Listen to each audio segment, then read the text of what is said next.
march, y'all mad. We sit down, y'all mad. We speak up, y'all mad. But when we die outside and when we march, y'all mad. We sit down, y'all mad. We speak up, y'all mad. But when we die outside, I ain't playing with y'all. Oh no, hell no. I ain't playing with y'all. Oh no, hell no. I ain't playing with y'all. Oh no, hell no. Welcome to Behind the Curtain, Art of Protest. I'll be your host, Kendrick Dial. So thank you for tuning in. So normally, Behind the Curtain tends to go literally behind the curtain, right? And they're looking at the scenery, we're looking at, props, we're looking at costume design, we're looking at all those different things as it relates to going behind the curtain. But in this series, we're going to be going behind the curtain in a slightly different way. We're going in behind the curtain of art, looking at the lens of protest art in particular. I know for many, that may be somewhat new or at least somewhat of a untapped exploration. So we're looking to go on that journey into the art of protest and explore exactly what that is. And we're going to get an opportunity to talk to a few different artists across different mediums to explore how they show up in this realm of protest art. How do they bring their expressions of art into this space and how do they even get there? Everybody has a different journey. And so we get to explore that. And hopefully you get inspired to figure out, what your protest is and what form of art would you like to use. The thing that I appreciate about art is that it allows us to have some very tough conversations, typically subject matter that is taboo, things that are controversial. Art allows us to look at it with an objective lens and then add our own subjective experience to it. Maybe be open to exploring a little bit more empathy to realities of life that maybe we didn't experience ourselves, but it tells the story of somebody else. And that is the beauty of art. So this week, we're going to be exploring music and video. And we have a very talented artist I love this woman, Eboni Harvey. She's going to be here talking about her process of, what does protest art look like in her realm of videography and whatnot. So you definitely want to stick around for that. And we're going to be exploring some more things. But first, let's write, right? Don't you want to write? Let's write. Each day, we're going to start off with a quote, a question, and a 2-minute free write. So don't get scared. This is totally, in the comfort of your own home. And it's just a quick writing opportunity to get the juices flowing, creativity and engagement. And it's only for you. And so it can be as casual as you want it to be. But to give you a framework, these are going to center around thought leader, writer, librarian, womanist, and civil rights activist, Audre Lorde. For those that might not be as familiar, she was a self-described Black lesbian, mother, warrior, and poet who dedicated both her life and creative talent to confronting and addressing the injustices of racism, sexism, classism, and homophobia. She was a true example and inspiration for anyone that is interested in using their art as a protest. So grab a Post-it note, a napkin, your favorite notebook, or just close your eyes and think. And we're going to take 2 minutes just to think.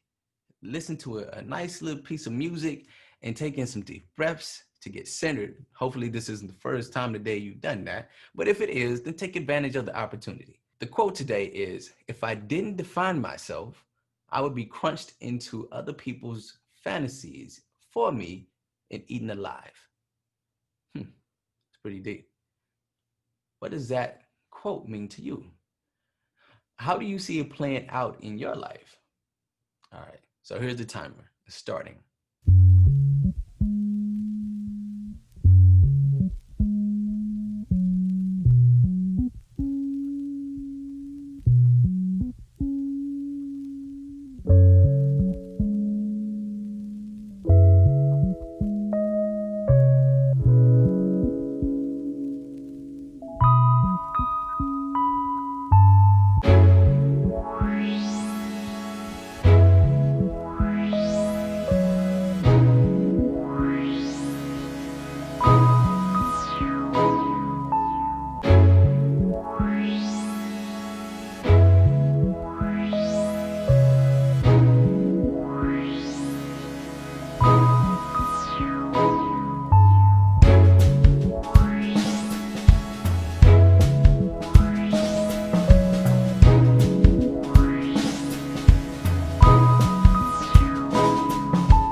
right. Thank you so much for taking that time out for yourself. You know, if you feel moved to share any of your thoughts in the comment section below, please do. Either way, I challenge you to continue thinking about how you define yourself and come up with a possible statement about who you are. So let's explore this. Like I said, I'm Kendrick Dial, and I do want to define myself for you today because it's the first time we're meeting, so I want you to know a little about me. You can comment in the section below and let me know a little bit about you as well. But I want to tell you real quickly on paper who I am. So I'm a practice coach with the Academy of Professional Excellence. I'm a StrengthsFinder coach. I'm a teaching artist with the Old Globe. I'm currently getting my hours to be a therapist. And I'm also an artist. I have a band called The Lyrical Groove. And sometimes when I do my own little solo stuff, you can call me Kimon. And the way I define myself is being able to show up in my authentic self, being who I am in all the worlds in which I operate. So how do you define yourself? If you don't mind, put it in the comment section. Let us all know. Before we dive all the way in, we love to provide a little bit of context as it relates to, you know, this exploration of music and video in particular, as it connects with protest art. So we have this wonderful being who is going to do a little bit of knowledge dropping in this little segment that we like to call Trailblazers of Protest. Her name is Mariah Berlanga-Shevchuk, and she's a historian at the Five Oaks Museum outside of Portland, Oregon, although she's a native of Tucson. San Diego is very near and dear to her heart, and she stepped up to add this little segment for us. So please tune in to this segment called Trailblazers of Protest with Mariah. Hello and hola. Welcome to Trailblazers of Protest, a quick introduction to powerful pieces of protest art that have changed the world. My name is Mariah, and today we're learning about protest through music. The first great protest song is widely recognized to be the 1939 record Strange Fruit, made famous by jazz singer Billie Holiday. Strange Fruit is a brief but powerfully graphic description of the lynchings that terrorized Black communities from the 1880s through the 1940s and continue today in the form of state violence. The song lyrics direct anger against the white Americans who committed the lynchings, as well as the racist Jim Crow laws which protected them. The slow, simple melody is chilling and unforgettable. Since being recorded and performed by Billie Holiday in the 1930s and 40s, Strange Fruit has inspired hundreds of activists and been part of every major civil rights movement that followed, right up until today. The song was recorded 16 years before Rosa Parks refused to give up her bus seat in Montgomery, Alabama, an event that is now considered to be what began the final, most violent chapter of the civil rights movement. The 1950s to 60s civil rights movement was unpopular with white Americans at the time, much like the Black Lives Matter movement is unpopular with many white Americans today. Nearly as soon as the landmark laws guaranteeing equal rights were passed in 1968, the efforts to dismantle and discredit the civil rights movement began, which have continued the dangerous and unequal living conditions still experienced by Black Americans today. Strange Fruit was considered shocking at the time when it was released. Its ability to force the audience to reflect on the horror of lynchings is what makes it such a successful piece of protest art. But what might be more shocking is how relevant the haunting message of the song still is in 2020, over 80 years after it was written. Thank you for tuning in. See you next time. Protest. We're going to dive into, along with music, we're going to be looking at the protest art form of videography. And here to talk to us about her work and someone that I've had the fortunate opportunity to work with is the amazing videographer, Eboni Harvey. So did you get a chance to look at that intro video we did to Behind the Curtain, Art of Protest? Did you like it? Did you? So this artist that we have on deck, that is her creation. That is just a glimpse into the ways that she does her art. She's known as Eboni Harvey. We call her Eb, as well as Eb, of course. She is a Black San Diego videographer with 6 years of experience that is constantly working. Every time you look around, she's got her camera up and she's in the midst of something. She shares a common vision with music artists and entrepreneurs, but she specializes in documentation of the social and political climate in San Diego. It is the work that she continues to do with local nonprofit organizations that she hopes to contribute her art as a form of activism. She is a beautiful, resilient soul that is using her vision and camera to change how we see San Diego. As a matter of fact, we had an opportunity to collaborate recently in a video with a new single that I've put out called Y'all Mad. So matter of fact, let's check that out.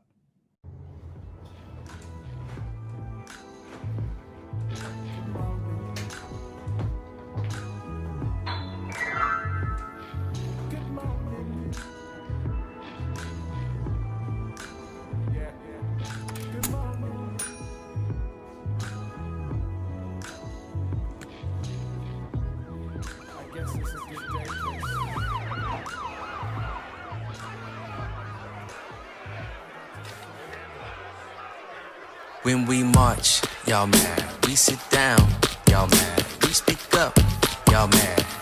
When we die outside and when we march, y'all mad. We sit down, y'all mad. We speak up, y'all mad.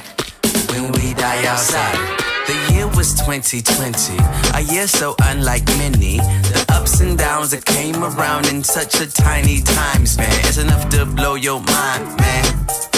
So here we go again, another brother hunted, and he was just running. But don't you dare lie, cause the beat's not funny. Could've been my friend, could've been my homie, could've been my family, the whole hood, hot damn. The pain and loss and grief, I'm seeing us slain in these streets when we protesting for peace. So I can walk and I can breathe. Hey! Simply wear my hoodie, no system trying to bully. Let me run and simply be, and I get profiled on these streets. All suspects don't look like me. How we prisoners when we free? Feel like no life and liberty. Seems like we can't get no peace.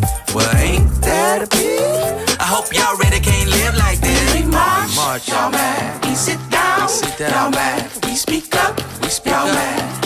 But when we die outside and when we march, y'all mad. We sit down, y'all mad. We speak up, y'all mad. But when we die outside, I ain't playing with y'all. Oh no, hell no. I ain't playing with y'all. Oh no, hell no. I ain't playing with y'all. Oh no, hell no. I ain't playing with y'all. An enemy has returned. Another morning with quarantina. Still my skin's a misdemeanor. All the various shades, I mean, whatever you could have dreamed of. But now we back. Watch my tag, I ain't even brought up, you little funky redhead. funny how the hass and hatred have the same connotation. So for Becky, Susan, Karen, get off your phone, mind your business. Just going back home, wash your own dishes, fix your own mess. You got a whole glass ceiling.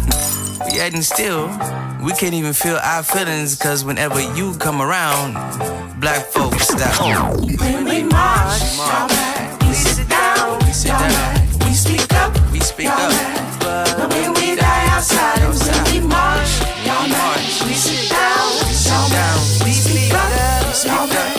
But when we die outside and when we march, y'all mad. We sit down, y'all mad. We speak up, y'all mad. But when we die outside and when we march, y'all mad. We sit down, y'all mad. We speak up, but when we die outside, I ain't playing with y'all. Oh no, hell no. I ain't playing with y'all. Oh no, hell no. I ain't playing with y'all. Oh no, hell no. I ain't playing with y'all. Oh no, hell no. Please welcome Eboni Harvey. How you doing, Ebony? I'm doing great. Thank you so much for having me. Yo, it's so dope to have in this space. Like, you know, just knowing, you know, your journey, being a part of my journey and everything. So to kind of see you here and just knowing the different ways you've grown and expressed yourself and all the many things that you've done from that, you know, initial time meeting you. When you was holding the iPad up there. I'm like, what is he doing over here? What? He's got a whole iPad, but that's how hungry you were. You were about making it happen. And that's one of the things that I've always appreciated about you. And you've just continued to grow and learn and develop and you know, truly respected your craft in a way that, you know, you've made things happen. Thank you. So I'm just so appreciative to kind of be a part of this journey with you. But I wanted to start here because we got a lot of stuff to talk about. But Okay. but you know, how do you see what you do as a form of protest? Oh my gosh, you know, I definitely, it all started with protest. Like you had mentioned, you know, that event that I first captured you at, I had my iPad mini and it had a huge crack in it that I had gotten when I was traveling. And, you know, it's just like, what is your purpose? You know, what is it that you're called to do? And even though back then in 2014 and 2015, I didn't quite know, but it was funny, the morning that I went and had recorded my first protest, I had woken up and I had just gotten a new camera and I didn't have my iPad mini anymore. I got a real camera. I saved up all my pennies and nickels, and I was able to get me a camera. And something just told me, like, go to this protest. And it was a Black Lives Matter, not Black Friday protest led by the Black Lives Matter San Diego group. Wow. And so, you know, I never been to a protest, and, you know, I just have kind of always taken that thing like, my vote doesn't really matter. And, you know, I'm so far removed from these things that are happening. But for some reason, there was a flame that got lit underneath me that morning. And I ended up going to that protest. And I just was like a fly on the wall. And that's exactly what I continue to be as a videographer when I am documenting events, whether it's a live performance, music, or it's social or political or whatever. I'm a fly on the wall because I just want people who aren't there for that event or to be present. And I really try to make sure that I'm present wherever I'm at when I have that camera in my hand. And so, you know, going to that protest was very powerful because it was just like, wow, like not only is this just powerful to see, but it's like San Diego's super active. And as I like, you know, met you and started diving into the poetry scene and meeting other artists, it was just like, wow, San Diego is like this like black oil, like there's, you gotta like let it spurt up, you know what I'm saying? And I was there to like capture as soon as things start spurting up or whatever. So it's just like, I feel like as artists, we just have to use our creativity to reflect the times so that we can, you know, if you want change, you have to hit people here. And then, you know, it has to travel up, you know? So, yeah, this is my form of protest. Like I make visual arts, and I just want to always make sure that I'm reflecting all the communities that I'm a part of, and any communities I'm even invited into, that I'm making sure that I'm showing them in the light that they want to be shown in. So help me understand this, you know, because I know when I met you, but what even got you into this space of filmmaking? Like, you know, in terms of even documenting these experiences, what even led, did you grow up with a camera, you know, or how did that even happen? You know, it's been a long process, and it isn't even something that I was just like right away I knew it was something that I wanted to do. I remember like my favorite Christmas ever. I had like tried to stay up all night, and I was like trying to catch Santa, and I was like, oh yo, I'm about to catch him. Because we spent all night decorating the tree. And I remember like there was moments where I probably went to sleep, and there was a moment where I woke up, I went out, and all the presents were there, and I was like, oh man, I missed him. He for real did that to me, for real, you know. So this is magical. But I think that experience of like being up all night and remembering that, as well as like one of my favorite presents from that Christmas was a camera. Oh, wow. And I had spoken at a school, I think like a couple of years ago, and I had spoken to like basically the whole school. I went to all these different classrooms and spoke to them. And I said, you know, I used to be a hot mess in my 20s. in my 30s, okay? I was a hot mess. This Ebony right here on the screen is not who was back then. So, you know, I try to I try to give my testimony as much as possible to whoever I can, and I don't limit that to younger kids. Right. They should know as well. So I told them that story that, you know, I never knew that me getting that camera at 8 years old, that I would be using a camera starting at 36 years old.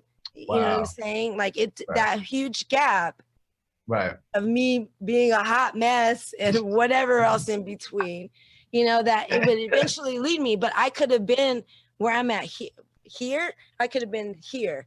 And so me giving my testimony is just telling kids like, hey, if your friends are like, oh my God, can you draw me this Pikachu? Or can you draw me an LOL doll or whatever? It's like, that is like a precursor to your passion. Right. This is something that you like to, if you're like, yeah, I can draw this for you like anytime. I think that's a great like peek into what your passions are going to be. Right. So I feel like that's what a part of my purpose, not just to document what is going on, but to be a beacon of hope and like, yo, you can do this. Like I'm teaching 3 first graders right now in the learning pod, and I'm telling them like, one of them is like a great artist, and I'm like, yo, you know, you can make money. And she's like 6 years old. She's like, I want like a Hatchimal, and I'm just like, yo, you can make money. You can make textiles, and you know what I'm saying? We can get a business plan. She's looking at me like, But I don't see, there is no difference to me. There's no difference in protest to me. You know what I'm saying? I have my other little first grader, she will talk about Black Lives Matter all day. Right. That's her form of protest. You know what I'm saying? And I will do whatever it takes to foster whatever it takes for her to amplify her voice. It takes, you know, you can have your voice. Yeah, we can make a post on IG and on Facebook, but yo, amplify your voice. How can you how can you inspire other people to use their art or whatever they're good at to do that? Right. I think that's pretty interesting to hear that story about, you know, Santa. But I think that speaks to the artistic journey and also honoring your voice, right? You know, in terms of how we decide to show up. And I believe I recall in the conversation before where you talked about, you know, being a servant to this space, right? In terms of how you decide to show up as it goes with the artistic journey. I know for me, you know, being a poet, you know, and kind of like you said, like what got me started was, you know, when I was in the military and I was stationed in Japan, and, you know, I would start writing because I started reading pretty heavily too. And so I would start writing about all these things I'm feeling. I'm experiencing culture shock. I'm probably a little bit of depression, you know, out there in a totally different country and whatnot. And I would send my writings. For whatever reason, I just decided to like email my friends and family back home. And I got a lot of encouragement to like, oh, wow, these are amazing. Like, keep going. And don't get me wrong, like they were cool, but you know, I look back at them now. Like, I think some of y'all was lying.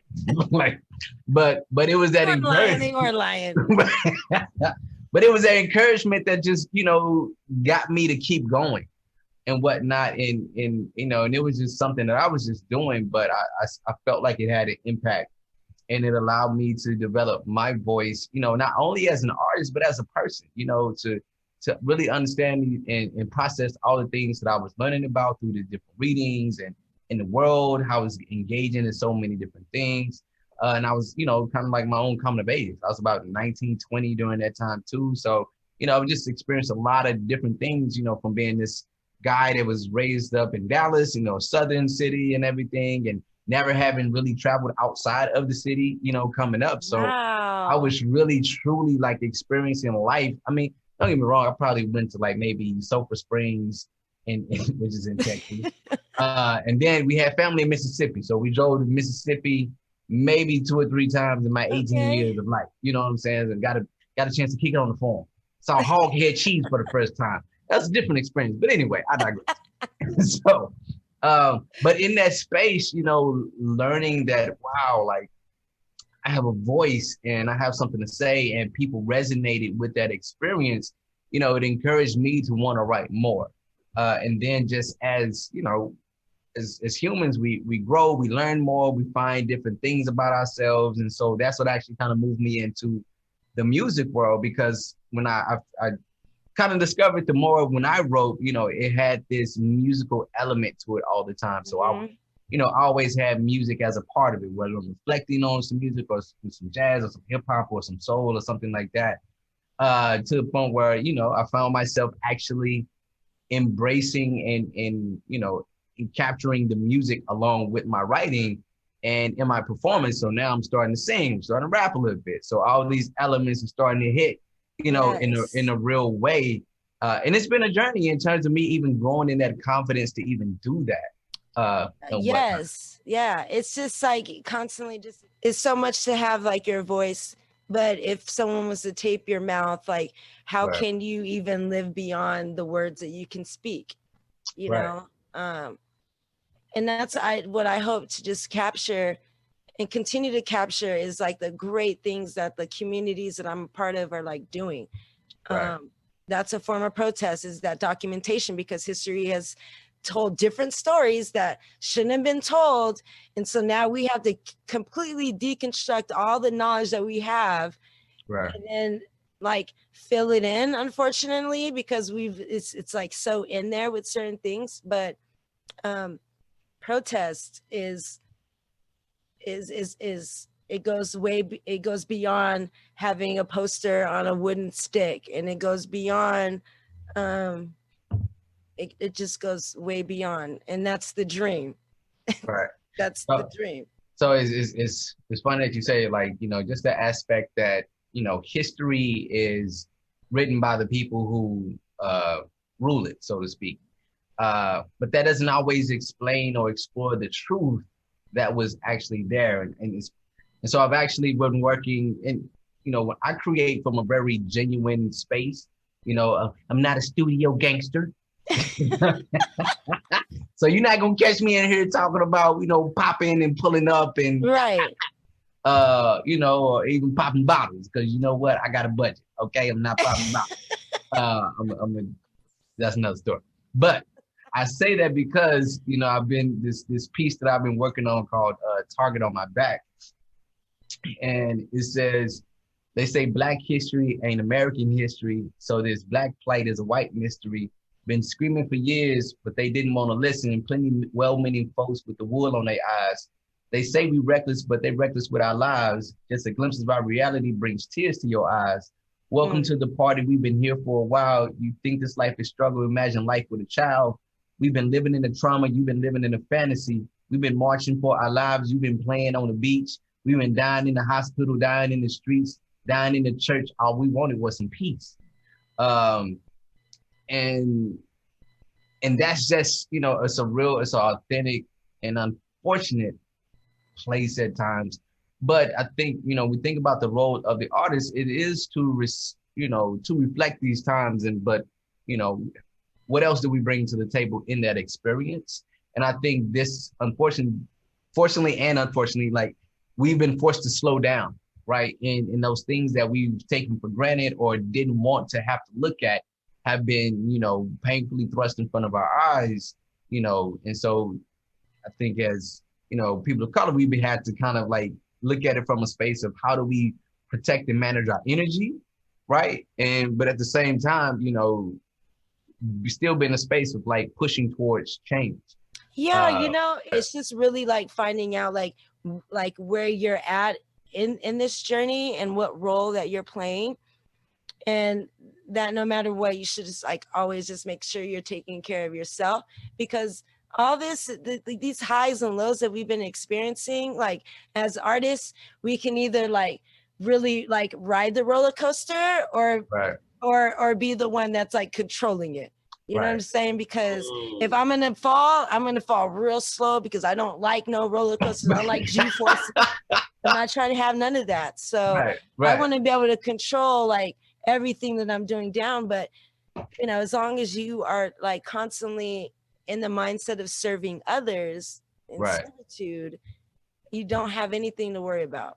the highs and lows are going to come, and it is what it is. True that. You know, I actually kind of want to talk a little bit about our collaboration. You know, in that space of, you know, I know when I was creating that particular song, like it didn't start out like, ooh, let me do this song. Like I literally was messing around with a friend and happened to make this beat.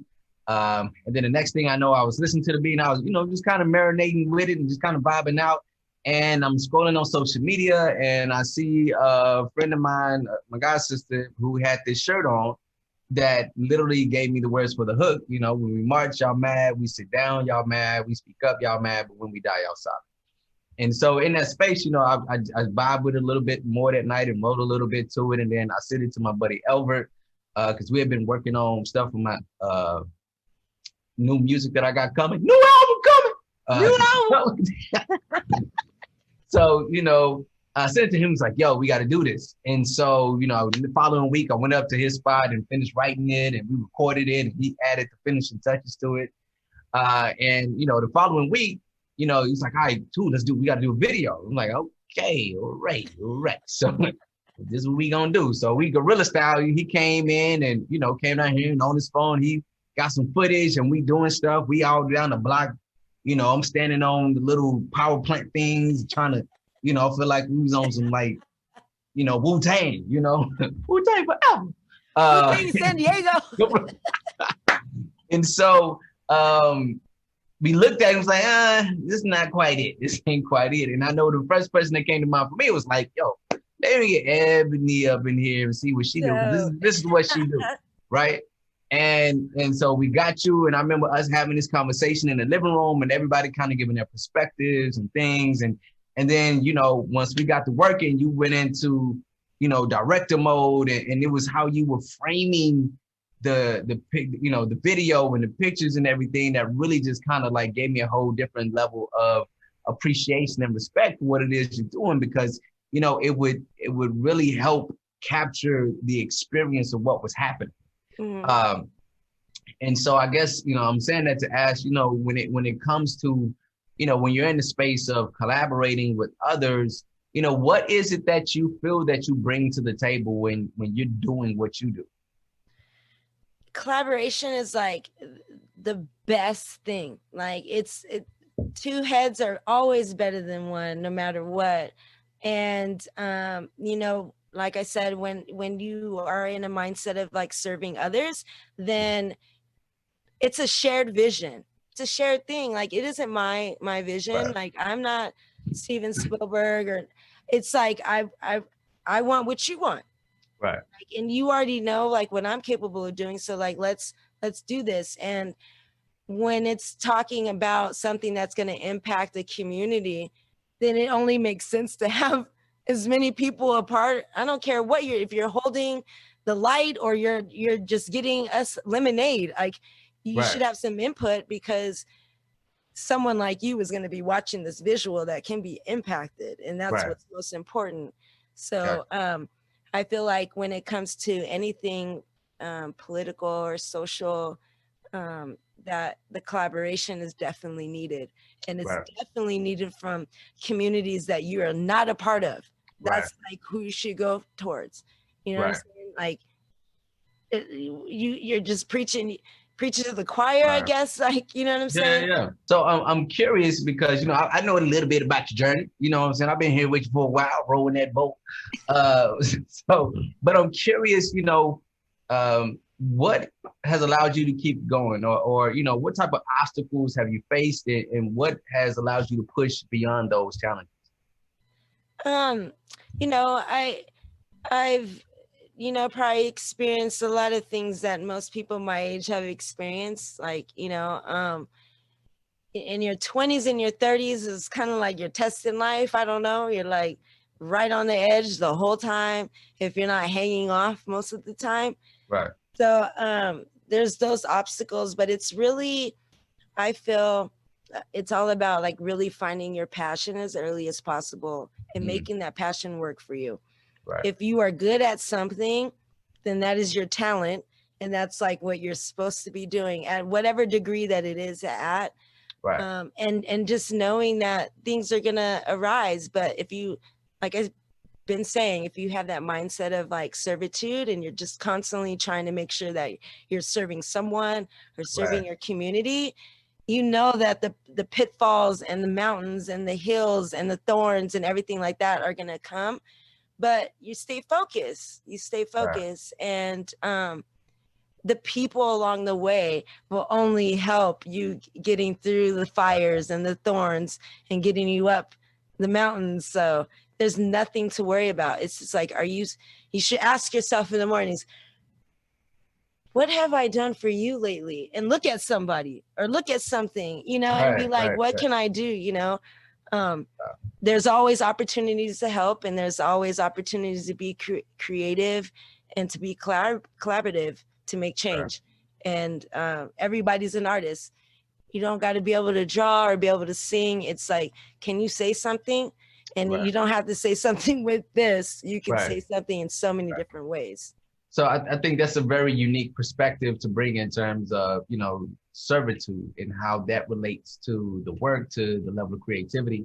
Because I think a lot of times, folks, we get stuck in this space of wanting to get to the end of the journey, not realizing the people that we come in contact with along that journey in terms of how we show up and maybe serve them is truly what we're the point of the journey, right? It's not about simply getting to the finish line. It's about, what did you learn from engaging with this person who you thought you didn't have anything in common with, or showing up for people who, they just needed your support. And what did you learn from that experience, and how can you use that moving forward? I think that's a very big piece of the journey, and allows us, to truly appreciate these experiences. Because I know for me, just simply for us to be able to have this conversation right here, right?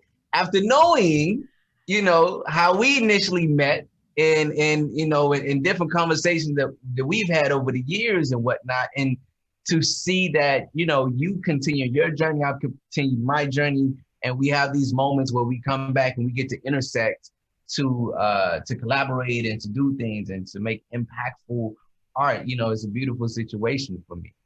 Which you remember when I was like about to quit and you came over and I was like, Kendrick, I'm done after this gig. I ain't editing nothing. Don't ask me to do nothing. Right. I'm done with this. This isn't my thing at all. And you just have to keep going. When it gets tough, like you're almost done. Like seriously, if that's what you want and it's right there, like you just gotta keep going. Like it doesn't make any sense for me to stop now. Right. I can't. And the even more beautiful aspect of that is to see how you continue to grow. Like I remember when I came and I saw the play that, the series, you did the playwriting class and they got to do the reading. And I was just like, wow. Like, I was just truly like, I was like, I know her. Like, that's my friend. Like, that's... but for real, and it was just like such a real story. And, and I got to meet you, your pops was there, your fam was there and everything. And I know it does something for people to experience, you and your art and your creativity. Cause, they're saying around, the person has to leave their home of origin to go become who they need to be, Yes, yeah, absolutely. Right, you know what I'm saying? And I know what that's felt like when I've been back home to Dallas and performed poetry, and because people didn't know me, I wasn't doing that. Like my mama made me do Easter speeches and Christmas plays, but I wasn't doing it because I wanted to be, But to go back and have grown into myself and to be able to do that, so I know for you and this journey that you've been on, and to be able to to have written such an impactful piece, and for them to witness it, is just an extraordinary thing. So I say all that to say the way that you've allowed yourself to grow, the perseverance and resilience that you've had along your journey is definitely inspiring. So I'm definitely happy to have witnessed, your journey and whatnot. But before we get out of here, I would like to just, if you could speak to, what is the impact that you hope to have, and, or, where do you see yourself going next?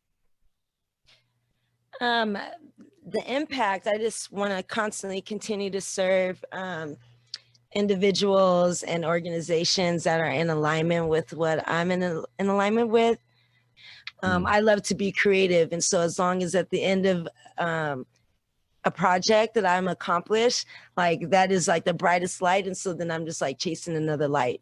Right. I'm not chasing money anymore. I'm just really chasing to serve others and be on that same like vision. Like just sharing that vision is like so super dope. And that's all I want to continue to do.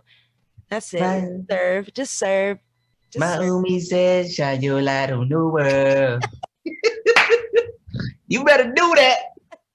Yo, thank you so much for being here, for bringing your art, your creativity to the world and everything that you do. Keep doing what you do. We love it. We love you. So this has been our first episode of Behind the Curtain, Art of Protest with filmmaker Eboni Harvey, playwright as well. So thank you very much. And on that note, we'll call it a wrap. Peace. Peace. So I tell you, it is nothing like being able to chop it up with a good friend about, you know, something that you're passionate about and love, which is for us is art, particularly protest art. So we hope that you were able to get some inspiration and some nuggets from that. We wanted to take this next moment to give an opportunity to give you a little bit more about Ebony's perspective of how she approaches being a videographer in her form of protest. Watch this and then think about your own. Today I want to give you some tips if you would like to use videography as your art for protest. Video is so impactful in the way that you can transform your community and use it as action. Videography is my form of protest, and it can be your form as well. Just think about how important video has become for all of us. When it comes to producing anything that is happening in original time, that is considered a primary source. So when you want to take a social justice stance and you want to use art as a protest, when on the quest for historical truth, it is important that we show the narratives and the activities of some of those communities that don't have voices to say so. Art allows you to take action. Thank you for allowing me to share my art of protest, which is videography. You have to ask yourself one question. Why? Why is an important question that most artists are often asked. So when you decide to use videography as your form of protest, why do you feel that it is important to take this recorded information and share it with the world? First, ask yourself what is important to you, what is important to your community.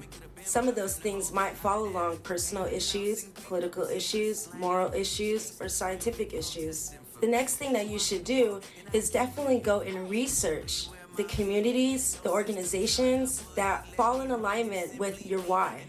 Once you have researched and found your tribe, stay connected. Most of them will have events or call to actions that you need to be ready for. I am a part of some great organizations that are doing some great change. With the art of protest, you have an intention and an action that you have coupled together. When you find these organizations that are in alignment with your purpose, you can help better serve yourself and your community and be able to answer that question, why, when asked. Being present at that time and recording original accounts of what is happening, you are helped strengthening the validity and the visibility of your values and the values that you share with your tribe. Documenting historical events, especially for the movements that are happening now, is crucial to the change that we want to see in the future. Continue to explore the ways that you can protest. Remember, video is very important. Everybody is watching some type of video, and there's always some kind of intention behind it. You don't need a camera. Any device that is able to record, that is your protest. That is what you can use as art. Don't let anything stop you. Remember, this is art. There's nothing about being perfect in it. It's just about making sure that your intentions are right behind it.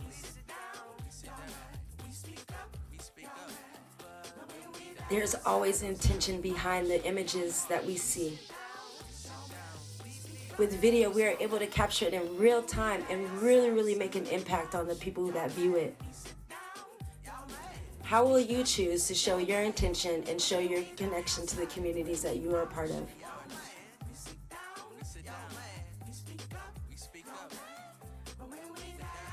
Video is a great way to protest. In the future, people can always come back to look at your footage as a primary source to find historical truth and to gather the evidence to help analyze to create better futures for us all. So go out and protest.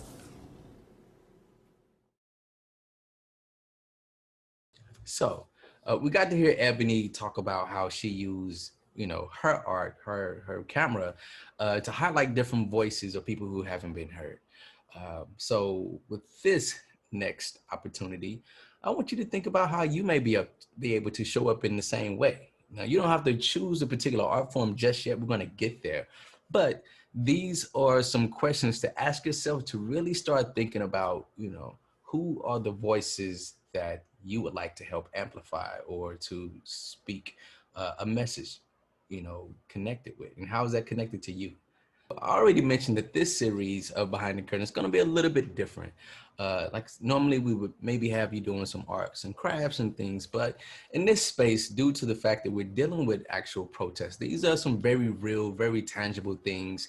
And rather than do something that's maybe a little bit more performative, we wanted to challenge you to actually dig inside of who you are. So in this particular moment, I want you to take a second to just think about you and yourself, reflect over your life experiences. Take a moment to think about, where are some times in your life where you felt like, based on your own identity or identity of those around you, that, you didn't have a voice or they didn't have a voice, right? Was it the fact that, you were the only woman in a particular class, or maybe you were a minority in a particular space that didn't get to be heard for whatever reason?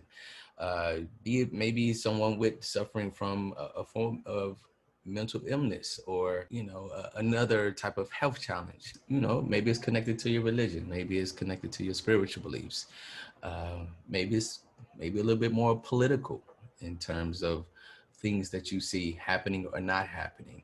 So I want you to take a moment to think about those things and make a list. Okay, so now I want you to think about historically, right? And maybe in whatever time you experienced this, very recently or before, is there a even bigger audience in terms of who this is impacted, who this particular situation, this issue that you decided to put down, is there a bigger audience for them as well?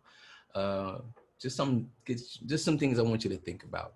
Also, how passionate are you about it? If you could actually go down to list, right? And 1 being like, it's not that important to me. 10 being like, this is very, very important to me, right?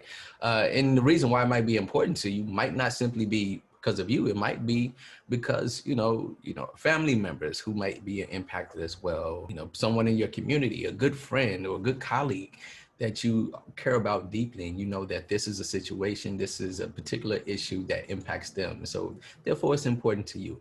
So take a moment and, go from 1 to 10, 1 being doesn't really impact me and I don't feel that passionate about it, to 10, like I am very, very passionate about it. And just, mark which one of those it is for you. So now I want you to think about how this connects to your identity, right? Is it something that really resonates with you, or is it maybe connected to you, or how does it exactly connect to your identity? Because that's going to be a big piece of this as you understand who you are and how you are going to show up in this space. And then lastly, I want you to think about intention. What is the intent that you would hope to make if you were to design some form of art or some type of message to connect with this particular issue? What is the intent? What do you hope to do? Is it to educate? Is to inform? Is it to build the audience of awareness? Is it to simply, provide a space for others to identify, to connect with? But, what would be your intent? What would you want to accomplish by engaging with this form of art, with a form of art to speak out about this particular message? So take a moment and write down just a one line sentence about, what would be your intent. I know for me, an example would be for others to know that they're not alone, right? To know that, we don't have to suffer in silence. So as we think about the, who you are, your identity, your life experiences, you think about your intention, and what your intention should also be, understanding is basically asking why. Why should other people be informed of this? Why is this so important, right? Because that's really going to be a big piece. Now, over the next few weeks, we'll be exploring different mediums of art, from visual art to possibly some dance and things of that nature, to see how folks show up. So not that you have to choose your particular art form right now, you just want to get the juices flowing so that you start thinking about how you're showing up in these spaces and how you may be able to use your art as a form of protest. All right, so that's all for today. Thank you so much for joining, and I look forward to seeing you next week when we get to talk about some visual art with artists Berenice Badillo and Max Moses. And to carry us out, check out some more incredible film and music from some amazing artists. We'll see you next week. Hi everyone, my name is Omari Abdul-Alim. I'm a recently graduated violinist from the University of Cincinnati Conservatory of Music. And while I love teaching and collaborating in music, I'm a dedicated guerrilla performer, aka busker, aka street performer, because I'm all about taking my art, my music, directly to the audience. Feedback is invaluable, and so I've committed to sharing my music for my own growth instead of public entertainment, which is inherently contrary to capitalist values, and I would thus consider my artistry a form of radical self-love and societal protest.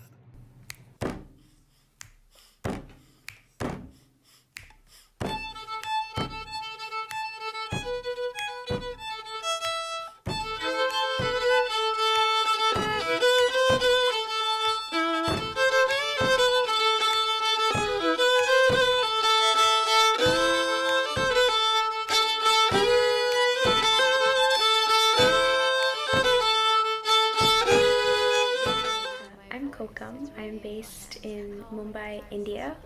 Through my music and my poetry, I personally reconcile the chaos and the politics we live in. For those that stop to listen, I hope it is a palliative experience. I hope it is in equal parts comforting and enraging. You can follow my work on Instagram at dear.kokam and on my website dearkokam.live. Thanks. The color of your spirit moves beyond black and white. The color of your spirit separates wrong from right. You lead the way, and your voices resound. In you, the Dalit and the Muslim will find themselves found. Your voice lends a resonance. Hey, I'm Alan. I live here in San Diego and Tijuana. And with my band Tulengua, we create from a place of no borders. We experiment with every genre. We come from different races and different religions.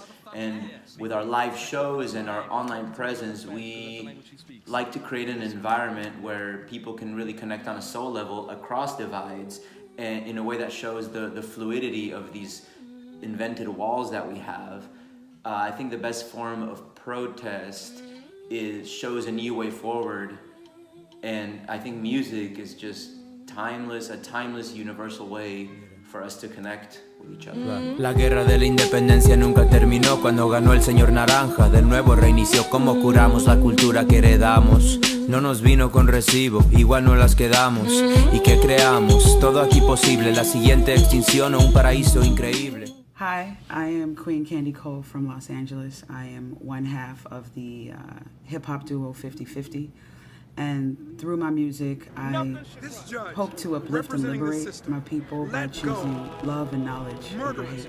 Hey, I'm Miki Vale, and I'm the other half of 50/50. And through music, I try to make sure that when people are nodding their heads to the beat, that they're nodding their head yes to upliftment, yes to love, yes to self-empowerment. And that's how I use hip-hop as a form of protest. Get your hands out your pockets, man, you better get them up. If you down with the plan, you better get them up. Get your shoulders together, fam, and get them up. We in the last days, you better live them up. If If your peeps asleep, you better get 'em up. Wake 'em up, shake 'em up, just get 'em up. Get 'em up, get 'em up. Hello everyone, my name is Tamara McMillian. I am a native of Monroeville, Alabama. Currently I reside in San Diego, California. Through my film, Rétablir, which means to reestablish, I utilize audio and thought-provoking questions to create dialogue. My art was created to evoke growth, transformation, and empower self-determination within the Black community with hope to inspire all communities. To see more of the film, head over to my YouTube channel, Kid Admiral Society. That as a people, we have invested too much into politics and not enough into spiritual reform and economic reform of our people. We made a big mistake, I believe, in the 60s and the 50s and the 40s, fighting for civil rights when we should have been fighting for silver rights. Yeah. We should have been doing more independent economic affairs instead of wasting so much time trying to get them to accept us. What's happening, man? It's your boy, Country Boy Shalem. Y'all know the motto, God first, get money, don't stop. So your boy was originally born in Birmingham, Alabama, raised in Atlanta, Georgia, Douglasville to be exact, but now I call San Diego, California my home. I protest with my music. My music can be summed up in 2 words, love and motivation, and that's I promote true love, and I motivate the youth to keep applying pressure to injustice, keep applying pressure to inequality, because consistency is the key. Pressure bust pipe, but also make dimes. We ain't backing down, we always on lines. Always on go, we just stay grind. Keep applying pressure, keep applying pressure. All I see is space and opportunity. All I see is space and opportunity. All I see is space and opportunity. Opposition, nah, it ain't new to me. In perspective, yeah, in perspective. Opposition is few. Fair, you teaching me.